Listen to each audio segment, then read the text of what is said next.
आधुनिक भारत की शुरुआत हम कहां से कहते हैं? यूरोपीय कंपनियों के भारत में आगमन से। तो हमने कहा कि कुछ ना कुछ तो कारण रहे होंगे जिन कारणों की वजह से यूरोपीय कंपनियां भारत में आई, है ना। ऐसा कुछ ना कुछ तो कारण रहा होगा इनके आने का, या कुछ ना कुछ कारण ये रहे होंगे कि इनको, अगर व्यापार एक कारण था तो आज से पहले भी व्यापार होता था। इस समय पे ऐसी कौन सी घटनाएं हुई कि यूरोप की कंपनियां भारत पर अपना आधिपत्य स्थापित करना चाहती थी? अगर इस चीज को थोड़ा अच्छे तरीके से समझें तो यहां पे एक नक्शा मैंने दिया हुआ है, ठीक है। ये मैंने कहा कि रोमन साम्राज्य का नक्शा है। किसका नक्शा है? रोमन साम्राज्य। ये जो रोमन साम्राज्य है ये 395 ईस्वी में, कब? 395 ईस्वी। 395 ईस्वी के अंतर्गत इस रोमन साम्राज्य का विभाजन हो जाता है दो भागों में। तो रोमन साम्राज्य दो हिस्सों में टूट जाता है। जैसे ही दो हिस्सों में टूटता है तो इसका एक हिस्सा कहलाता है ईस्टर्न रोमन एम्पायर और एक हिस्सा कहलाता है वेस्टर्न रोमन एम्पायर। रोमन साम्राज्य दो भागों में टूट गया, ठीक है। तो जो पूर्वी रोमन साम्राज्य था यानी ईस्टर्न रोमन एम्पायर था, इस ईस्टर्न रोमन एम्पायर की कैपिटल हुआ करती थी कॉन्स्टेंटिनोपल। इसको थोड़ा ध्यान से समझ लेना, सारी कहानी यहीं से शुरू होती है। ये पूर्वी रोमन साम्राज्य की जो राजधानी थी इसको अंग्रेजी में कहते हैं कॉन्स्टेंटिनोपल। बता दोगे क्या बोलते हैं इसको? कॉन्स्टेंटिनोपल। क्लियर है इतना? और इसी को हम लोग हिंदी में कह देते हैं कस्तुनतुनिया। क्या बोल देते हैं? कस्तुनतुनिया। कस्तुनतुनिया इसको हिंदी में कह देते हैं। ये किसकी राजधानी थी? पूर्वी रोम साम्राज्य की, जिसको ये यहाँ पे दूसरे कलर से दिखाया गया है, ठीक है ना। इस साम्राज्य की राजधानी हुआ करती थी कॉन्स्टेंटिनोपल या कस्तुनतुनिया। जबकि इधर पीछे की तरफ तुमको जो ये वाला हिस्सा दिख रहा है, इस वाले हिस्से में जो अपना पश्चिमी रोमन साम्राज्य है, उस पश्चिमी रोमन साम्राज्य की जो राजधानी हुआ करती थी वो हुआ करती थी रोम। कौन सी जगह हुआ करती थी? रोम। तो अगर पूर्वी रोमन साम्राज्य की राजधानी पूछ रहा है तो कहां है? कस्तुनतुनिया। पश्चिमी रोमन साम्राज्य की राजधानी कहां है? रोम। ये दो भागों में बंट कब गया रोमन साम्राज्य? तो 395 ईस्वी। जब ये दो भागों में बंट गया तो फिर आगे क्या हुआ? थोड़ा ध्यान से समझो। लगभग 477 ईस्वी के अंतर्गत, 477 ईस्वी के अंतर्गत ये जो पश्चिमी रोमन साम्राज्य है, इस पश्चिमी रोमन साम्राज्य पर अधिकार हो गया जर्मनी का। किसका अधिकार हो गया? जर्मनी। जर्मनी ने 477 ईस्वी में पश्चिमी रोमन साम्राज्य को अपने कब्जे में कर ली। जर्मनी इस साम्राज्य को कब्जे में करता है और इस साम्राज्य पर अपना आधिपत्य स्थापित कर देता है। यानी अब ये जो पश्चिमी रोमन साम्राज्य है ये पूर्ण रूप से किसके अधिकार क्षेत्र में था? जर्मनी। लेकिन जो पूर्वी रोमन साम्राज्य था ये लगभग 1000 वर्षों तक इसके बाद भी स्वतंत्र रहा। हमेशा तो स्वतंत्र नहीं रहा। 1453 जब जर्मनी ने पश्चिमी रोमन साम्राज्य पर अधिकार कर लिया था 477, तो लगभग उसके 1000 साल बाद, यानी कौन सी डेट? 1453। 1453 ईस्वी की डेट तुमको बहुत अच्छे से ध्यान रखनी है। ये जो 1453 ईस्वी है, इस 1453 ईस्वी में पश्चिमी रोमन साम्राज्य पर भी कब्जा हो गया और इस पश्चिमी रोमन साम्राज्य पर जिन लोगों ने कब्जा किया उनको हम कहते हैं ऑटोमन तुर्क। क्या बोल देते हैं? ऑटोमन तुर्क। समझ गए बात को? पश्चिमी रोमन साम्राज्य पर जिन लोगों ने कब्जा किया उनका नाम है ऑटोमन तुर्क। ऑटोमन तुर्कों ने इस भाग पर अधिकार कर लिया। यहां ऑटोमन तुर्क के अधिकार करने से क्या हुआ तो वो हमको इस मैप के अंदर समझने को मिलेगा। इस नक्शे को थोड़ा ध्यान से देखोगे तो ये दुनिया का नक्शा है। जहां मैंने वो नक्शा बनाया था वो ये वाला हिस्सा है। समझ रहे हो बात को?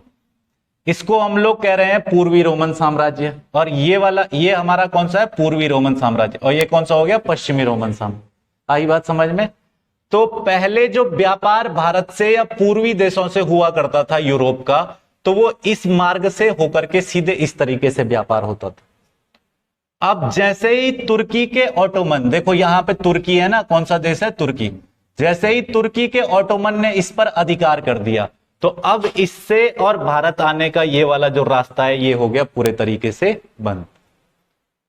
और जैसे ही तुर्की ने अधिकार किया तो रास्ता बंद होगा या नहीं होगा? हो जाएगा। ऑटोमन ने अधिकार कर लिया। यहां पर मैंने वो बनाए थे दो साम्राज्य। मैं बार बार कह रहा हूं, ये पूर्वी रोमन साम्राज्य है, ये पश्चिमी रोमन साम्राज्य। इस पूर्वी रोमन साम्राज्य पर तुर्की ने कब अधिकार कर दिया? 1453। 1453 में पूर्वी रोमन साम्राज्य पर अधिकार कर दिया। जैसे ही पूर्वी रोमन साम्राज्य पर अधिकार कर दिया तो भारत या पूर्वी एशियाई देशों के लिए जो यूरोप से मार्ग आता था तो वो इस तरीके से आता था, है ना। अब ऑटोमन साम्राज्य का यहां अधिकार हो गया तो ऑटोमन तुर्क तो इस रास्ते जाने नहीं देंगे, समझ रहे हो बात को। तो भाई अब क्या चाहिए? भारत के साथ व्यापार तो करना है, पूर्वी एशियाई देशों के साथ यूरोप को व्यापार तो करना है, व्यापार तो नहीं रुकेगा। अब इनको चाहिए नया रास्ता। क्या चीज चाहिए? नया रास्ता, कि हमें भारत आने के लिए एक नया रास्ता खोजना पड़ेगा। और फिर उसी नए रास्ते के रूप में एक रास्ता हमारे पास आता है। ये जो नया रास्ता खोजने की होड़ इन यूरोपीय देशों में लगी हुई थी, इस रास्ता खोजने की होड़ को ही हम लोग एक नाम दे देते हैं। इस रास्ता खोजने की होड़ को ही हम लोग एक नाम दे देते हैं। हम कहते हैं कि इनका जो ये एक के बाद एक नए नए आविष्कार करना, भारत के लिए मार्ग खोजने की जो होड़ है, इसी को हम लोग कहते हैं भौगोलिक मार्गों की खोज का क्रम। क्या बोल देते हैं? भौगोलिक मार्गों की खोज का क्रम। अब हम पढ़ेंगे कि भौगोलिक मार्गों की खोज का क्रम जो है वो यहां से शुरू हुआ। अब भौगोलिक मार्गों की खोज का क्रम एक तो शुरू हुआ, ये सब किस घटना से हो रहा है? ये सब एक ही घटना से हो रहा है, 1453 की घटना से। एक तो भौगोलिक मार्गों को 1453 में तुर्की ने जैसे ही अधिकार कर लिया तो उसके कारण क्या हुआ? नए भौगोलिक मार्ग खोजे जाने शुरू हो गए। अगर नया भौगोलिक मार्ग खोजे जाने की प्रक्रिया शुरू होगी या नए भौगोलिक मार्गों की खोज का कार्य शुरू किया जाएगा तो वहां पे हमको क्या ध्यान रखना है? जब नए भौगोलिक मार्ग खोजे जाएंगे तो इसमें यूरोपीय राष्ट्र खुद एक दूसरे को पीछे करने की कोशिश करेंगे। एक तो 1453 की घटना का यह प्रभाव पड़ा। दूसरा, इस घटना का एक और प्रभाव पड़ा कि इस साम्राज्य को अगर हम देखें तो जब मैंने कहा यहां ऑटोमन तुर्क आ गए थे 1453 में, तो यहां के जितने विद्वान लोग थे, जितने भी विद्वान लोग थे, क्योंकि यहां ईसाई धर्म के लोग रहते थे, ऑटोमन तुर्क इस्लाम को मानने वाले थे, इस्लाम को मानने वाले लोगों ने इस क्षेत्र पर अधिकार कर लिया था। तो अब इस क्षेत्र में रहने वाले ईसाई जो है वो जाना चाहते थे ईसाई बाहुल्य क्षेत्र में। तो यहां जितने विद्वान थे, जितने दार्शनिक थे, जितने कुशाग्र कलाकार थे या जितने बहुत अच्छे अच्छे विद्वान यहां इन जगहों पर रहने वाले थे, उन सभी लोगों ने इस पूर्वी रोमन साम्राज्य को छोड़ दिया और वो सब आगे इटली के फ्लोरेंस नगर। कौन सी जगह आगे? इटली के फ्लोरेंस नगर। अब इटली के फ्लोरेंस नगर आने से क्या हुआ?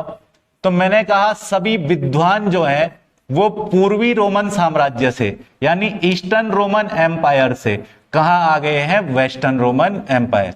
और वेस्टर्न रोमन एम्पायर में भी बेसिकली कहां आ गए हैं? इटली में।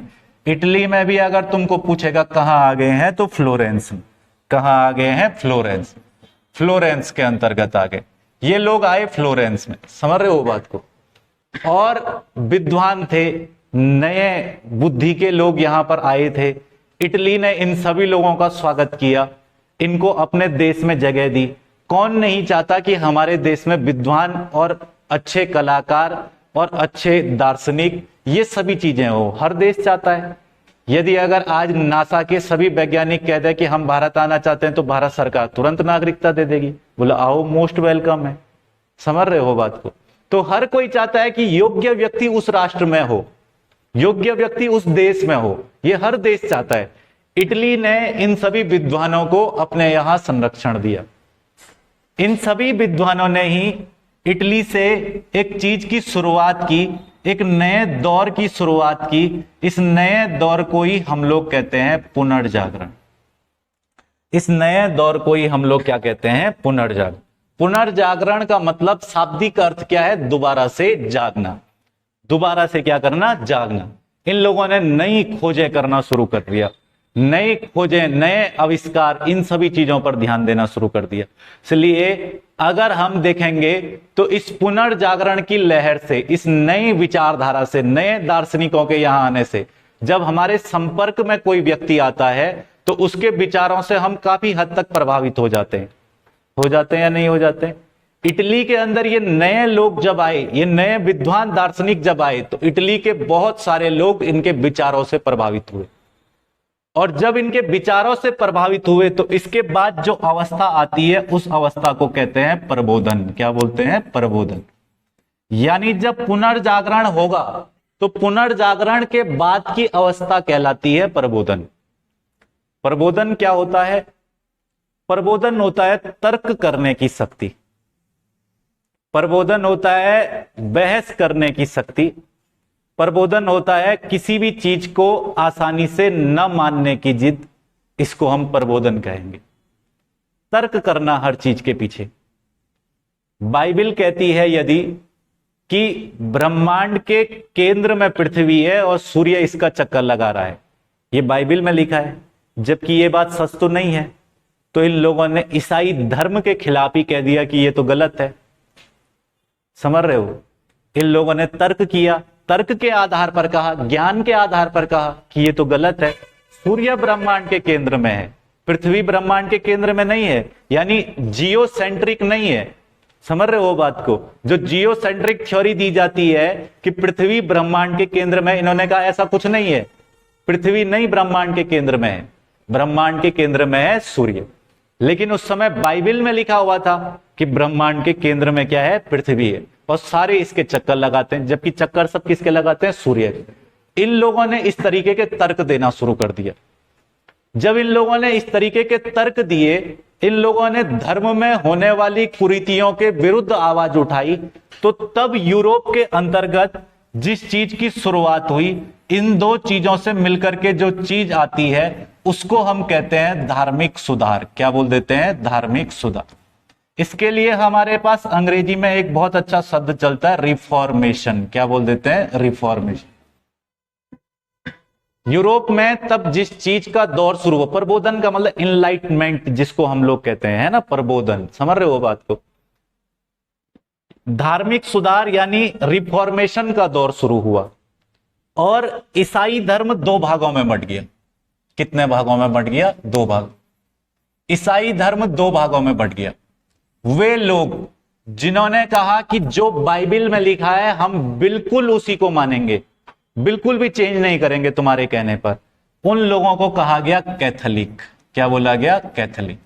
यानी तुमको कहा जाएगा पुनर्जागरण के दौरान या यूरोप में धार्मिक आंदोलन के दौरान, धार्मिक सुधार आंदोलनों के दौरान जिन लोगों ने पुरानी विचारधाराओं को बदलने से इनकार कर दिया, उन्हें क्या कहा जाएगा? तो उन्हें कैथोलिक कहा जाएगा।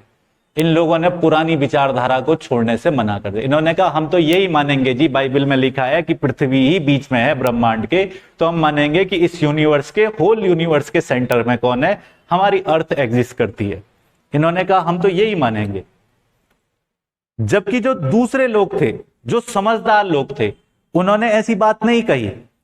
उन्होंने कहा कि हम लोग परिवर्तन को स्वीकार करेंगे, यानी जो नई बात सिद्ध हो रही है उस नई बात को स्वीकार करेंगे। जो विज्ञान नई बात सिद्ध कर रहा है, हम धार्मिक ग्रंथ की बात न मान करके उस नई बात को मानेंगे। उन लोगों को कहा गया प्रोटेस्ट। क्या बोला गया? प्रोटेस्ट। तो यानी अब यूरोप में ईसाई धर्म कितने भागों में बंट गया? दो भागों में। जिन लोगों ने नए परिवर्तन स्वीकार किए उन्हें प्रोटेस्ट कहा गया, और प्रोटेस्ट का नेतृत्व जिस आदमी ने किया उसका नाम था मार्टिन लूथर। क्या नाम था? Martin Luther. प्रोटेस्ट का नेतृत्व जिस आदमी ने किया उसका नाम क्या था? Martin Luther. कहने का मतलब यह है कि हम ये सब चीजें क्यों पढ़ रहे हैं? तो हम ये सब चीजें इसलिए पढ़ रहे हैं क्योंकि हमारे पास पेपर में ऐसा भी क्वेश्चन आएगा, बताओ भारत का मार्टिन लूथर कौन है?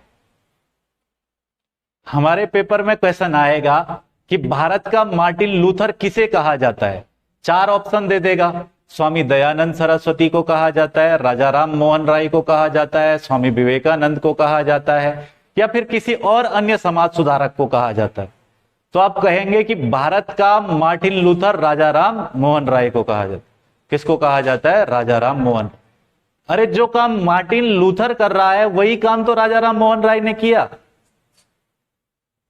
वही तो काम किया। धर्म में चल रहे आडंबरों के विरुद्ध ही तो आवाज उठाई। और यहां पर मार्टिन लूथर भी तो यही कर रहा है कि बाइबल में जो चीजें गलत लिखी है उसके विरोध में बात रख रहा है, उसके विरोध में आवाज उठा रहा है। आई बात समझ में?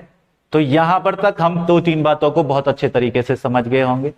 समझ गए सभी? इतना जो बताया इसको फटाफट से बताएंगे। अगर तो मैंने क्या बताया कि तीसरी शताब्दी में रोमन साम्राज्य कितने हिस्सों में बंट गया? दो हिस्सों में। एक हो गया पश्चिमी रोमन साम्राज्य और एक हो गया पूर्वी रोमन साम्राज्य। ये 395 ईस्वी में दो भागों में बंट गया। जो पूर्वी रोमन साम्राज्य था उसकी राजधानी थी कॉन्स्टेंटिनोपल, जिसको हम हिंदी में कहते हैं कस्तुनतुनिया। आज के समय में इसी को हम लोग इस्तांबुल भी कह देते हैं। क्या बोल देते हैं? इस्तांबुल भी कह देते हैं। ठीक है ना? यही है इस्तांबुल, कस्तुनतुनिया, कॉन्स्टेंटिनोपल जो उस समय का था वो यही है। ये पूर्वी रोमन साम्राज्य की राजधानी थी। 477 ईस्वी में पश्चिमी रोमन साम्राज्य पर अधिकार हो गया जर्मनी, और 1453 1000 साल बाद पूर्वी रोमन साम्राज्य पर भी अधिकार हो गया ओटोमन तुर्कों। इससे क्या हुआ? इससे एक तो भारत आने के या पूर्वी एशियाई देशों को आने का जो मार्ग है वो अवरुद्ध हो गया, क्योंकि बीच का जो क्षेत्र था जहां से मार्ग होकर के गुजरता था वो तो तुर्की ने जीत लिया था। अब तुर्की उस मार्ग से होकर के नहीं गुजरना देगा किसी को भी, खासकर उन देशों को तो नहीं गुजरने देगा जिन देशों से ये साम्राज्य छीना है, उन देशों को तो नहीं गुजरने देगा। अब कैसे वो देश यहां से गुजरेंगे, कैसे वो आएंगे, कैसे वो भारत के लिए प्रवेश करेंगे? तो इन सभी के अंतर्गत एक नया सिलसिला शुरू होता है जिसको कहते हैं भौगोलिक खोज का क्रम। यही हमारा बिंदु है आज का, और यही हमको जो है पढ़ना है। ये सब इस टॉपिक का एक परिचय है, एक बैकग्राउंड है, एक हिस्ट्री है जो इस टॉपिक की ग्राउंड को तैयार करती है। अब भौगोलिक क्रम क्या कहते हैं, या फिर भौगोलिक मार्गों की खोज का जो क्रम है उसको हम बड़े अच्छे तरीके से समझेंगे। उससे पहले मेरा एक सामान्य सा प्रश्न है कि हम इतिहास को 3 शाखाओं में बांट देते हैं। एक हम कहते हैं कि इतिहास है प्राचीन इतिहास, एक हम कहते हैं इतिहास है मध्यकालीन इतिहास, और एक हम कहते हैं इतिहास है आधुनिक इतिहास। इन 3 भागों में बांटा जाता है। तो इतिहास को दुनिया का कहीं का भी इतिहास हो, भारत का ही नहीं, पूरी दुनिया में कहीं का भी इतिहास पकड़ करके देख लो तो इतिहास इन 3 भागों में बांटा गया है। यदि मेरे को पूछ लिया जाता है कि भारत में भारत के इतिहास की शुरुआत कब हुई, या मेरे पेपर के अंदर प्रश्न आता है कि आधुनिक भारत का इतिहास कब से शुरू हुआ, तो मैं जब भी बच्चों से पूछता हूं तो कोई बच्चा कहता है कि आधुनिक भारत के इतिहास की शुरुआत 1707 से हुई। क्यों? क्योंकि औरंगजेब मर गया था। अच्छा, ये कैसा तर्क हुआ? मतलब 31 दिसंबर 1706 का जो दिन था उस दिन मध्यकाल था, और अगले दिन को सुबह उठे 1 जनवरी 1707 को तो आधुनिक भारत आ गया। समझ रहे हो बात को? ऐसे नहीं ना आ सकता है ना आधुनिक भारत, ऐसे हो जाएगा परिवर्तन इतिहास में। तो कैसे कहेंगे हम कि मध्यकाल से आधुनिक काल आ गया? कुछ बच्चों को पूछता हूं वो कहते हैं 1757 के बाद आया जी।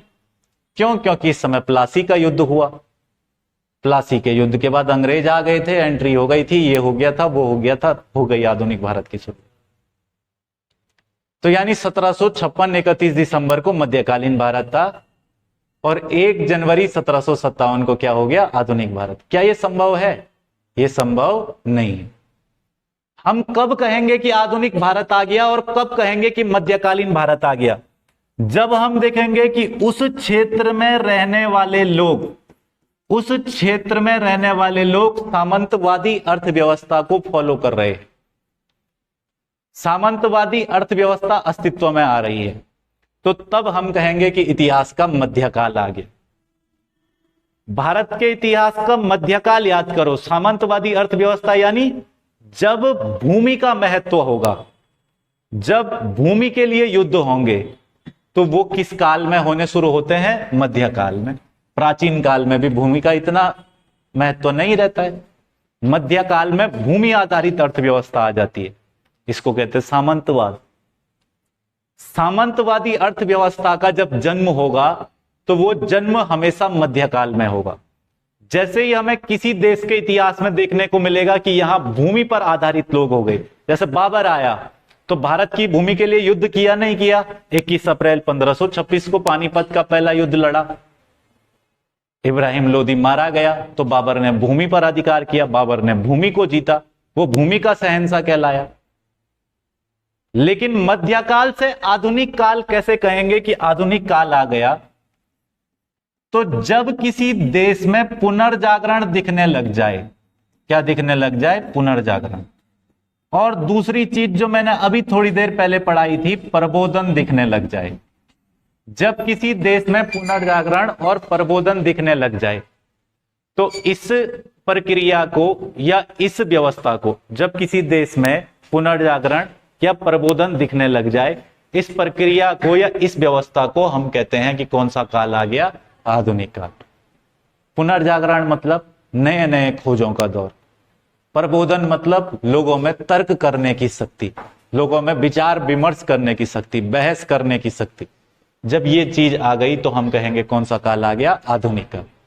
यानी 1453 की जो घटना थी, इस 1453 की घटना से इटली में पुनर्जागरण हुआ, इटली के फ्लोरेंस शहर में पुनर्जागरण हुआ, तो हम कहेंगे कि 1453 की घटना से इटली में आधुनिक काल की शुरुआत। समझ गए बात को? इसी 1453 की घटना से क्या हुआ? भौगोलिक मार्गों की खोज का क्रम शुरू हुआ। दूसरा, इटली में किसकी शुरुआत हो गई? आधुनिक काल की शुरुआत हो गई। यहां तक बात समझ आई? इस चर्चा को आगे बढ़ाते हैं। तो अब हमारे पास आता है कि कौन कौन लोग पुर्तगाल से आए या क्या क्या चीजें इन पुर्तगालियों के आने के क्रम में रही। सबसे पहले हम लोग देखते हैं भौगोलिक खोज, जो हमारा बिंदु है ही। तो सबसे पहले अगर भौगोलिक खोज को देखें तो इसके कारणों को समझ लेते हैं। पहले क्यों हुई भौगोलिक खोज? तो तुम्हारे दिमाग में सबसे पहला तो आएगा कि सर भौगोलिक खोज का एक कारण तो आपने बता ही दिया, 1453 की घटना। कौन सी घटना? 1453 की घटना। आई बात समझ में? दूसरा कहोगे कि 1453 की घटना के अलावा मैं कहूंगा और अन्य कारण कौन कौन से हैं भौगोलिक मार्गों की खोज के? तो कहोगे सर एक कारण यह भी दिखता है कि शासकों का प्रोत्साहन था। किसका प्रोत्साहन था? शासकों का प्रोत्साहन। शासकों का प्रोत्साहन यानी इस शासकों के प्रोत्साहन में दो देश बड़े आगे थे। एक देश था स्पेन और एक देश है पुर्तगाल। कौन सा देश है? पुर्तगाल। स्पेन और पुर्तगाल शासकों के प्रोत्साहन में बड़े आगे थे दोनों देश। इन दोनों देशों में कहीं ना कहीं जो राजा हुए, उन्होंने नए भौगोलिक मार्गों की खोज पर बहुत जोर दिया, बहुत बल दिया। विशेषकर पुर्तगाल में राजा हुआ हेनरी द नेविगेटर। नेविगेटर का मतलब है नाविक, नेविगेटर कहा जाता है उसको। वो एक ऐसा व्यक्ति हुआ जिसने स्वयं अफ्रीकी तट की कई यात्राएं की और उसका एक नक्शा तैयार कर लिया। तो यानी इन शासकों ने प्रोत्साहन दिया नए मार्गों की खोज के लिए, इसलिए भौगोलिक खोज की सिलसिला शुरू हुआ। तीसरा एक और कारण हमें इसमें दिखाई देता है। तीसरा कारण अगर हम देखें तो इस दौर में होने वाले जो आविष्कार हैं, उन्होंने भौगोलिक खोज, भौगोलिक मार्गों की खोज के सिलसिले में चार चांद लगा दी। जैसे इसी दौर में कंपास का आविष्कार हुआ। किसका आविष्कार हुआ? कंपास। इसी दौर में एस्ट्रोलैब का आविष्कार हुआ। इन सारे यंत्रों का आविष्कार हुआ, दिशा सूचक यंत्रों का, जो दिशा बताते हैं, जो बताते हैं कि कौन सी जगह क्या क्या चीजें हो सकती हैं, बता सकता है कि चुंबकीय क्षेत्र कहाँ है। अब तो हम ये भी पता कर सकते हैं, तब चुंबकीय क्षेत्र की इतनी जानकारी नहीं थी। समझ रहे हो बात? तो ये कंपास बेसिकली क्या करता है, कंपास या फिर एस्ट्रोलैब, ये यंत्र क्या करते हैं कि ये जो भौगोलिक खोजों का सिलसिला है, भौगोलिक खोजों का ये जो क्रम है, इस क्रम को आगे बढ़ाने में बड़ी मदद करते हैं, इस क्रम को लेकर के चलने में बड़ी सहायता देते हैं। इसके अलावा और कौन से कारण थे भौगोलिक खोजों को आगे बढ़ने के? तो एक व्यक्ति था यूरोप का जिसका नाम था मार्को पोलो। क्या नाम था? Marco Polo. मार्को पोलो पहला यूरोपीय है जिसने एशिया की यात्रा की थी। अगर तुमको पूछ लिया जाए कि पहला यूरोपियन व्यक्ति जिसने एशिया की यात्रा की थी, मतलब चाइना की यात्रा पे यह आया था, कहां की यात्रा पे आया था? चाइना। ये चाइना की यात्रा पर आया था मार्को पोलो। मार्को पोलो जब चाइना की यात्रा पर आता है, चाइना घूमता है, यहां व्यापार देखता है, यहां की समृद्धि को समझता है, तो मार्को पोलो इन सभी चीजों से बड़ा प्रभावित हुआ और यहां से वापस जाने के बाद उसने एक किताब लिखी, अपना यात्रा वृत्तांत लिखा। इस यात्रा वृत्तांत को जब यूरोप में लोगों ने पढ़ा, मार्को पोलो की किताब को जब यूरोप में लोगों ने पढ़ा, तो मार्को पोलो ने लिखा था कि किस प्रकार एशियाई महाद्वीप के देशों में व्यापार की कुशलता है, किस प्रकार उन देशों में व्यापार जो है वो चरम स्तर पर है। और जैसे ही इस किताब को यूरोपीय राष्ट्रों के कुछ लोगों ने पढ़ा, तो उनके मन में एक होड़ और मच गई कि हमें किस तरफ जाना है? एशिया महाद्वीप की तरफ जाना है। और एशिया महाद्वीप की तरफ भी मेनली किस देश की तरफ जाना है? भारत की ओर। तो भारत के भौगोलिक मार्ग की खोज का ये जो सिलसिला है वो यहां से शुरू हुआ। एक कारण और भी इस सब में कहा जाता है कि भौगोलिक खोज का और क्या कारण था, तो कई लोग कहते हैं कि एक पक्ष इसका धार्मिक पक्ष भी था। कौन सा पक्ष था? धार्मिक पक्ष। एक पक्ष इसका धार्मिक पक्ष भी था। जब धार्मिक पक्ष की बात करेंगे तो मैंने आपको पहले भी बताया कि ऑटोमन तुर्कों ने पूर्वी रोमन साम्राज्य पर कब्जा किया था। ऑटोमन तुर्क मुख्य रूप से इस्लाम के अनुयायी थे और इन्हीं के साम्राज्य पर कब्जा किया था, यूरोपीय देशों के साम्राज्य पर। ये लोग मानने वाले थे ईसाई धर्म को। कौन से धर्म को मानने वाले थे? ईसाई। तो इनके मन में एक बात उठी कि यार क्यों ना हम भी एशिया और अफ्रीका के देशों में, अफ्रीका और एशिया के देशों में ईसाई धर्म का प्रचार प्रसार करें, यानी अपने धर्म को बढ़ाएं, अपने धर्म की मिशनरियों को खोलें। तो भौगोलिक मार्गों की खोज में यह भी एक बड़ा महत्वपूर्ण कारण था। यहां मैंने जितने कारण भौगोलिक मार्गों की खोज के दिए, अगर इतनी बातों को, इस ग्राउंड को ठीक से याद रख लिया तो ये तुम्हारा यूपीएससी प्रीलिम्स तक काम आ जाएगा। सारी चीजें, बात को ध्यान से समझते हुए चलना। मैंने कहा कि भौगोलिक खोजों के कारण में सबसे पहली घटना कौन सी है? 1453 की घटना, जिसको हम पढ़ चुके हैं, ऑटोमन तुर्कों का कस्तंतुनिया पर अधिकार। ठीक है। दूसरा कारण क्या है? शासकों का प्रोत्साहन। इसके अलावा बड़े सारे कारण थे। इसके अलावा यूरोप में ना एक स्पिरिट भी थी, जिसको हम लोग ये कह सकते हैं कि यूरोप के लोगों में एक टूरिज्म की स्पिरिट थी। उन लोगों में घूमने की एक इच्छा थी, ज्वलंत इच्छा थी। यूरोप के लोगों ने जब मार्को पोलो को पढ़ा तो उनके अंदर जील ऑफ इनरिचमेंट, यानी अमीर बनने की जो ख्वाहिश है वो जगी। ये सारी चीजों को देखते हुए इन्हीं सभी शासकों ने भी प्रोत्साहन दिया। शासकों के प्रोत्साहन में स्पेन और पुर्तगाल, दो देश बहुत आगे रहे। इन्होंने अपने यहां से लोगों को भौगोलिक खोजों के लिए पैसा देना शुरू कर दिया। जितना खर्चा यात्रा में आए करो, लेकिन नए मार्गों को खोजो। स्वयं यहां के राजा हेनरी, पुर्तगाल के जो राजा है, उन्होंने कई यात्रा की, जैसा मैंने बताया। इन सभी के बाद अगर हम लोग बेसिकली इस घटना को तो हमने पढ़ ही लिया, शासकों के प्रोत्साहन में भी। भारत अगर हम देखें तो सबसे पहले कौन पहुंचा था? पुर्तगाल। सबसे पहले जो भारत तक समुद्री मार्ग को लेकर के पहुंचा तो वो देश कौन सा था? पुर्तगाल। पुर्तगाल के शासक, पुर्तगाल से ही बात शुरू करते हैं और भारत आने तक का सिलसिला देखते हैं। तो पुर्तगाल के शासक थे जिनका नाम था हेनरी। क्या नाम था? हेनरी। इनको कहा जाता था हेनरी द नेविगेटर। क्या बोला जाता है? Henry the navigator. नेविगेटर का मतलब हुआ नाविक, है ना, नाविक प्रकार का एक व्यक्ति। समझ रहे हो बात को? तो हेनरी द नेविगेटर ये जो व्यक्ति हैं, इन्होंने क्या किया?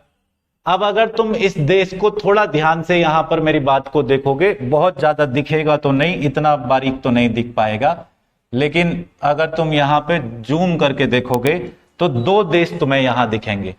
एक देश दिखेगा स्पेन और एक देश इसके बगल पे दिखेगा पुर्तगाल। कौन सा देश दिखेगा? पुर्तगाल।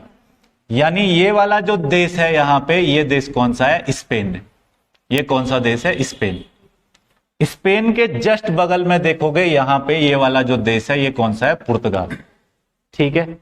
इन दो देशों ने भौगोलिक खोज के सिलसिले को बड़ा आगे बढ़ाया। पुर्तगाल का मैंने बताया राजा कौन था? हेनरी, जिसको हम लोग क्या बोल रहे हैं? नेविगेटर। Henry the navigator. तो जो हेनरी नेविगेटर था, इसने यहां पुर्तगाल से कई बार इस अफ्रीकी तट की यात्रा की। यहां तक आया, बहुत बार आया, यहां तक आया, यहां से वापस गया, यहां तक आया, यहां से वापस गया, आया गया वापस, नए मार्ग को खोजने के चक्कर में। और जितनी बार इसने इस अफ्रीकी तट की यात्रा कर ली थी, उस यात्रा से उसे जो अनुभव प्राप्त हुआ, उसी अनुभव के आधार पर हेनरी द नेविगेटर ने अफ्रीकी तट का एक मानचित्र बनाया। कौन से तट का मानचित्र बनाया? अफ्रीकी तट। अफ्रीकी तट का मानचित्र तैयार किया।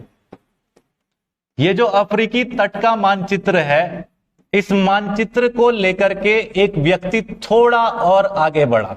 इसी मानचित्र के आधार पर पुर्तगाल का एक व्यक्ति था जिसका नाम था बार्थोलोम्यू डियाज। क्या नाम था? Bartholomew Dias. एक व्यक्ति था जिसका नाम था बार्थोलोम्यू डियाज। लोम्यू डियाज, बार्थोलोम्यू डियाज, कुछ इस तरीके से मैं लिख सकता हूं, लोम्यू डियाज। आई बात समझ में? ये व्यक्ति था बार्थोलोम्यू डियाज। जो है ये हेनरी का जो अफ्रीकी महाद्वीप का मैप था, उस मैप को लेकर के आगे बढ़ा, और जहां तक हेनरी ने मैप बनाया था, उसी मैप के आधार पर कुछ आगे बढ़ने की इसने कोशिश की। इस क्रम में बार्थोलोम्यू डियाज जो है वो आगे बढ़ता हुआ, यहां तक तो हेनरी नेविगेटर भी आ गया था। इसके बाद अगर हम इस चीज को थोड़ा ध्यान से देखें तो ये थोड़ा सा अपनी जगह से हट जाएगा, कोई बात नहीं, मैं दोबारा से इस चीज को बता देता हूं। हेनरी कहां तक आया था? यहां तक, ठीक है ना। हेनरी जो है वो पुर्तगाल से यहां तक आया था, उसने जो मैप बनाया था वो यहां तक का बनाया था। बार्थोलोम्यू डियाज जो है वो इसी मैप के आधार पर आगे आता है, और वो सबसे पहले साउथ अफ्रीका के सबसे लास्ट पॉइंट पर पहुंचता है। साउथ अफ्रीका का ये जो लास्ट पॉइंट है, इसी को कहा जाता है केप ऑफ गुड होप। क्या बोला जाता है? Cape of Good Hope. South Africa का ये जो अंतिम बिंदु है, इसी को क्या बोला जाता है? Cape of Good Hope. यहां से आने वाले प्रश्नों को ध्यान से सुनो। अफ्रीकी तट की सर्वप्रथम यात्रा करने वाला व्यक्ति कौन था? तो बार्थोलोम्यू डियाज। ठीक है, सॉरी, हेनरी, जिसने सबसे पहले नक्शा तैयार किया। अफ्रीकी तट का सबसे पहले मानचित्र तैयार किसने किया था? हेनरी, जो यहां तक आया था। इसी मानचित्र के आधार पर अगर हम देखेंगे तो आगे बढ़ता हुआ केप ऑफ गुड होप तक सबसे पहले कौन पहुंचा था? Bartholomew Dias. Bartholomew Dias Cape of Good Hope पहुंचने वाला पहला व्यक्ति। अफ्रीकी तट का मानचित्र तैयार करने वाला पहला व्यक्ति कौन था? हेनरी। समझ गए बात को? Henry the Navigator. इसी मैप के बेस पर बार्थोलोम्यू डियाज सबसे पहले कहां पहुंचा था? क्या नाम बताया? Cape of Good Hope. ये सबसे पहले कहां पहुंचा? Cape of Good Hope. तो सबसे पहले केप ऑफ गुड होप तक पहुंचने वाला कौन हो जाएगा? Bartholomew Diaz. इसी बार्थोलोम्यू डियाज से एक व्यक्ति और मोटिवेटेड हुआ पुर्तगाल का ही, उसका नाम था वास्को डी गामा। क्या नाम था? Vasco D gamma. Vasco D gamma, ये जो वास्को डी गामा था, ये वास्को डी गामा इसी केप ऑफ गुड होप तक के नक्शे को अपने साथ ले गया। और इस बार वास्को डी गामा यहां से निकल करके, इस देश से निकल करके केप ऑफ गुड होप होता हुआ और सीधे भारत पहुंच गया। भारत का कौन सा बंदरगाह पहुंच गया? तो कालीकट बंदरगाह पे। कौन सी जगह पहुंच गया? कालीकट। कालीकट बंदरगाह पर पहुंच गया। कालीकट बंदरगाह पर पहुंचा। कालीकट बंदरगाह पर वास्को डी गामा जिस दिन पहुंचा वो सन था 1498 का। कब का सन था? 1498। यानी भारत तक भौगोलिक मार्गों की खोज के क्रम में सबसे पहले सफल कौन रहता है? Vasco D gamma. लेकिन क्या यह सफलता केवल वास्को डी गामा की थी? इस सफलता के पीछे यहां तक आने वाला पहला व्यक्ति भी है, हेनरी द नेविगेटर, जो सबसे पहले यहां तक आया या नहीं आया? इसने इस तट की कई सारी यात्रा की, यहां तक का नक्शा तैयार किया ना। अब इसकी भी तो भूमिका है भारत तक आने वाले मार्ग में। सबसे पहले कौन है? Henry the navigator. Henry the navigator के बाद आगे का जो मार्ग तय किया, वो आगे का मार्ग तय किसने किया था? Bartolomeu Dias. कहां तक आया था? Cape of Good Hope. और फिर इसी मैप को लेकर के आगे बढ़ता हुआ पुर्तगाल से और सीधे केप ऑफ गुड होप होता हुआ भारत तक के रास्ते की खोज करने वाला व्यक्ति कौन हो गया? Vasco D gamma. यानी भारत तक समुद्री मार्ग की खोज करने वाला, भारत तक समुद्री मार्ग की खोज करने वाला पहला व्यक्ति कौन हो जाएगा? तो क्या बोल रहा है? Vasco D gamma. समुद्री मार्ग की खोज इसने की थी। अब यहां पर थोड़ा एक बात को समझना, वास्को डी गामा कहां पहुंचा था? कालीकट बंदरगाह। कौन सी बंदरगाह? कालीकट बंदरगाह। ये भारत के कालीकट बंदरगाह पहुंचा। कौन से बंदरगाह पर पहुंचा? कालीकट बंदरगाह। यहां हमारे पास कुछ प्रश्न हमारे पास बड़े महत्वपूर्ण आते हैं। यहां का एक स्थानीय शासक था, कालीकट का जो केरल का हिस्सा है, वहां का एक स्थानीय शासक था जिसकी पैतृक उपाधि थी जैमेरिन की। किसकी उपाधि थी? जैमेरिन। तो जो जैमेरिन नाम का व्यक्ति था, जो यहां का शासक था, उसने वास्को डी गामा का बहुत अच्छे तरीके से स्वागत किया, एकदम विस्तृत तरीके से, रॉयल तरीके से वास्को डी गामा का स्वागत किया।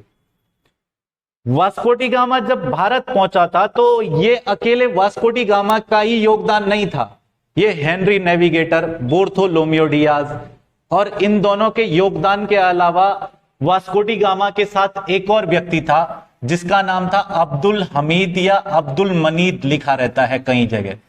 अगर तुम्हें कहीं इस तरीके का शब्द लिखा जाए अब्दुल हमीद या फिर अब्दुल मनीद, ये वास्को डी गामा के साथ क्या था? तो ये वास्को डी गामा के साथ एक पथ प्रदर्शक था। क्या चीज था? पथ प्रदर्शक। समझ पा रहे हो वो बात को? रास्ता वगैरह बताने वाला पथ प्रदर्शक था। ये भी वास्को डी गामा का सहयोगी था जो वास्को डी गामा को भारत तक लेकर के आया था। यहां स्थानीय राजा जैमेरिन ने उसका स्वागत किया। किसने स्वागत किया? जैमेरिन।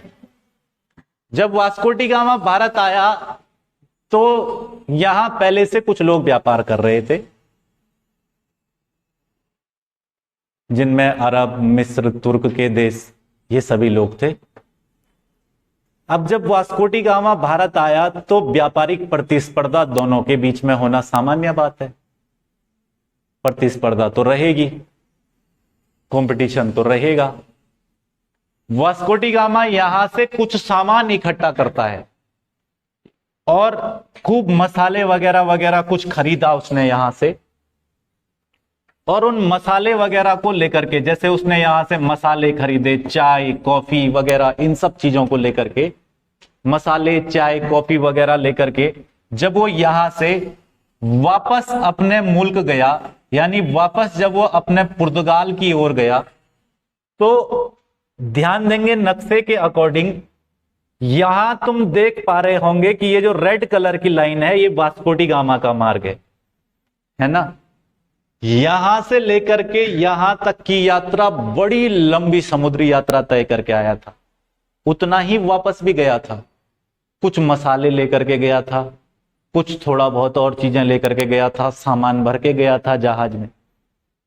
इतनी लंबी यात्रा आने का जाने का, दोनों जगह का, आने का भी और जाने का भी, दोनों तरफ का खर्चा निकालने के बाद भी वास्को डी गामा को 60% यानी 60 गुना सीधा मुनाफा होता है। तब भी आने का भी और जाने का भी खर्चा अगर निकाल दें तब भी वास्को डी गामा को कितना मुनाफा होता है? 60 गुना। और ये जो 60 गुना मुनाफा यूरोप के देश के लोगों ने सुना, आसपास के और लोगों को इसके बारे में पता चला, तो ये अब जो है ना वो नए नए तरीके से खोज होना शुरू हो गई।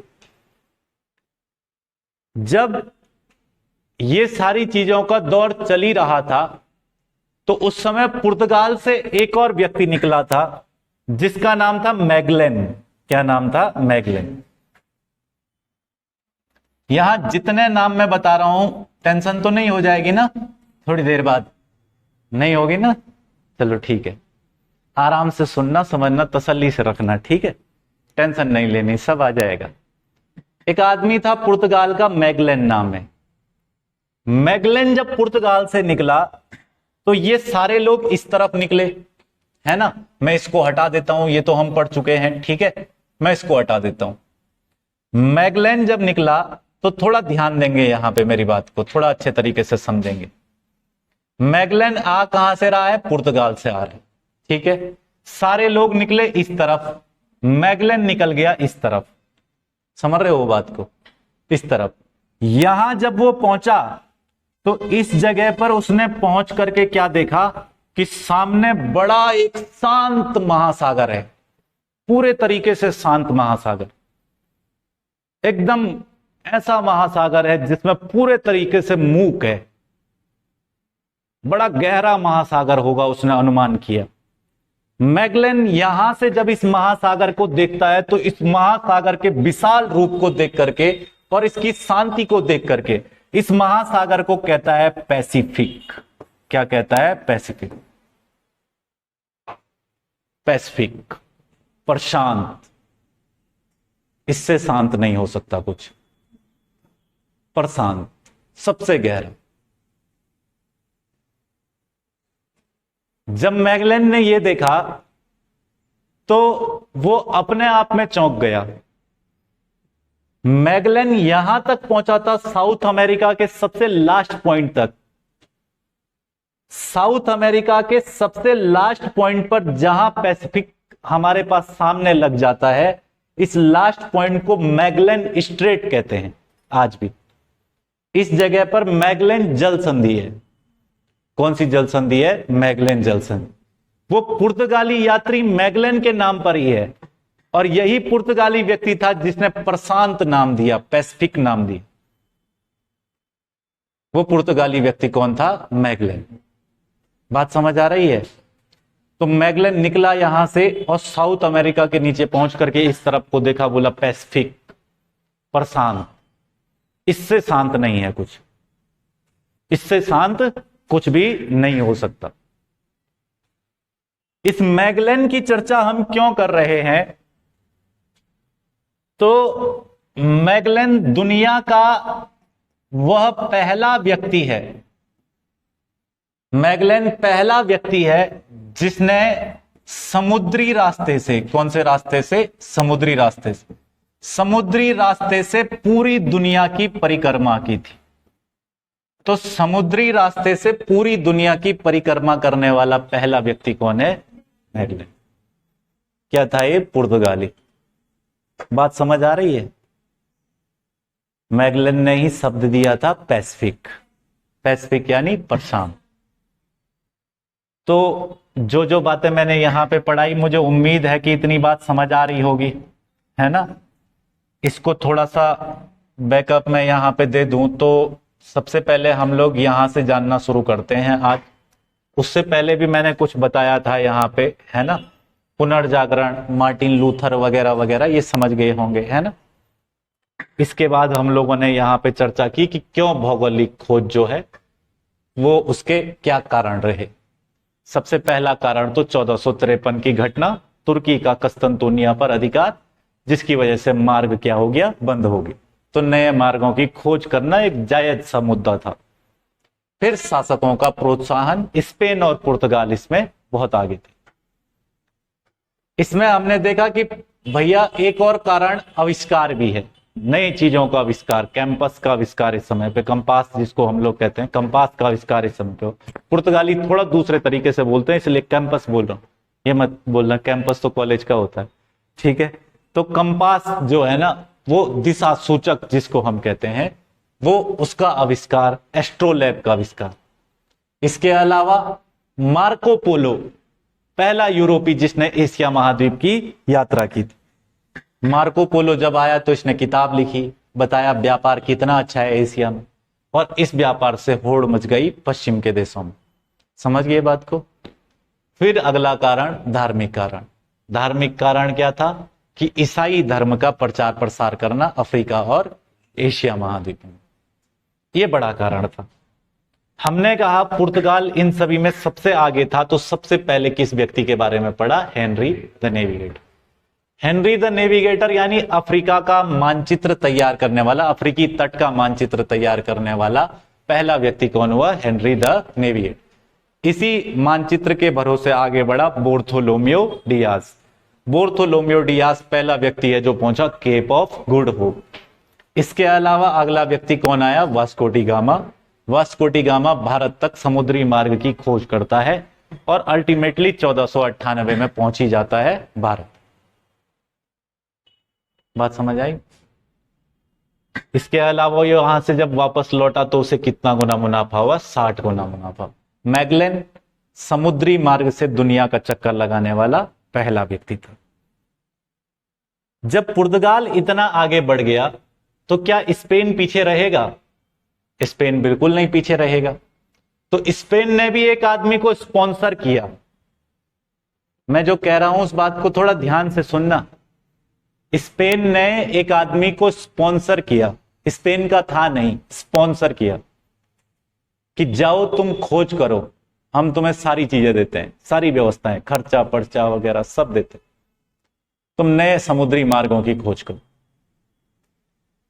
वो आदमी भारत की खोज के लिए जब निकला स्पेन से, तो स्पेन यहां पर है, स्पेन भी यहीं पर है या नहीं है? यहां देखोगे तो यहां पर कौन सा देश है? स्पेन। स्पेन है, यह देश कौन सा है? स्पेन। वो आदमी स्पेन से जब निकला तो वो स्पेन से इस तरफ को बढ़ गया। उस आदमी का नाम था कोलंबस। क्या नाम था? कोलंबस। जिसको स्पेन ने स्पॉन्सर किया था उस आदमी का नाम था कोलंबस। वो जब यहां पहुंचा अमेरिकी में, तुम देखोगे गल्फ ऑफ मैक्सिको के पास जब पहुंचा, क्यूबा द्वीप और इन सभी के बीच जमाइका के पास जब पहुंचा, क्यूबा जमाइका मैक्सिको की खाड़ी के पास जब पहुंचा तो उसको लगा मैं भारत पहुंच गया। उसने कहा इंडीज, और इसी वजह से इन देशों का नाम पड़ गया वेस्ट इंडीज। क्या नाम पड़ गया? West Indies. समझ रहे हो बात को? अमेरिका का नाम अमेरिको वेसूसी के नाम पर पड़ा है। समझ रहे हो? अमेरिका का नाम किसी और के नाम पर पड़ा है। कोलंबस जब यहां गया उसे लगा मैं पहुंच गया भारत, दुनिया तो गोल है, सब इस तरफ जा रहे हैं, मैं इस तरफ चला जाता हूं। अरे गोल है दुनिया, है ना? कोलंबस का कथन था कि भैया दुनिया गोल है, सब इस तरफ जा रहे हैं, मैं इस तरफ चला जाता हूं, क्या पता यहां से ज्यादा जल्दी पहुंच जाऊंगा। और यहां से निकला, यहां पहुंच गया। तो भारत की खोज के चक्कर में गलती से किसकी खोज हो गई? अमेरिका। और जिस देश के लोगों को सबसे पहले यहां पर देखा, उन देश के लोगों को बोला इंडीज, इंडियंस, और इसीलिए इनका नाम पड़ गया वेस्ट इंडीज। यहां जो द्वीप हैं उन द्वीपों के समूह को हम वेस्ट इंडीज कहते हैं। यहां पे क्यूबा है जिसे सुगर बाउल ऑफ वर्ल्ड कहा जाता है, दुनिया में चीनी का कटोरा कहा जाता है, गन्ने के लिए प्रसिद्ध है। जमाइका द्वीप है, क्रिस गेल यहीं का रहने वाला है, जमाइका का ही। समझ रहे हो बात? क्रिस गेल तो सभी को पता होगा, वो जमाइका का ही रहने वाला है। यहाँ पे और भी बहुत सारी जगह है, होंडा रूस है, और भी बहुत सारे स्थान है, बड़े प्रसिद्ध प्रसिद्ध द्वीप है। ये सारे द्वीप कहलाते हैं वेस्ट इंडीज। और किसके कारण कहला रहे हैं? केवल एक ही आदमी के, वो है कोलंबस। तो मुझे उम्मीद है कि आज जितना पढ़ाया इसमें आनंद आया होगा, समझने में मजा आया होगा, कुछ नई चीजें पता चली होंगी। ठीक है भैया, बस आज के लिए इस धारावाहिक को यहीं समाप्त करते हैं। मुलाकात होगी एक नए एपिसोड के साथ कल। ठीक है, तब तक के लिए सावधान रहें, सुरक्षित रहें, देखना ना भूलें सावधान इंडिया। ठीक है, तो वीडियो आएगी तो शेयर वगैरह कर देना। ठीक है भाई।